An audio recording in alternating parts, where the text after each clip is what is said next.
प्राचीन समय में रानी चुने जाने की प्रक्रिया कितनी कठोर थी। राजा श्रेष्ठ सुंदरता चयन करने के लिए लोगों के काका परीक्षण से गुजरने का आदेश देता था, जिसमें न केवल सफलतापूर्वक पास होना पड़ता था बल्कि प्रथम चरण के परीक्षण में सभी ने सफलतापूर्वक उत्तीर्ण किया। राजा रानी के लिए इनमें से एक को चुनना चाहता था और रानी के लिए सुंदर दिखना ही काफी नहीं था, बल्कि साहस भी बहुत जरूरी था। जाहिर है राजा ने पहले से ही एक रणनीति तैयार कर रखी थी। उसने सेठकों को 3 गिलास रेड गाउन तैयार करने के लिए कहा और राजकुमारियों को बताया कि 3 में से 1 गिलास में जहर है। यह चरण साहस और भाग्य की परीक्षा थी। केवल वास्तव में बहादुर इंसान ही इसका पात्र हो पाता है। इतिहासकार ने इतना कहते ही तीनों कैदियों को अलग अलग पीने के लिए दिया।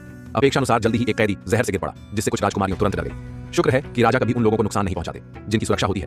फिर तीनों राजकुमारियों की आंखों पर नौकरों ने पट्टी बांध दी।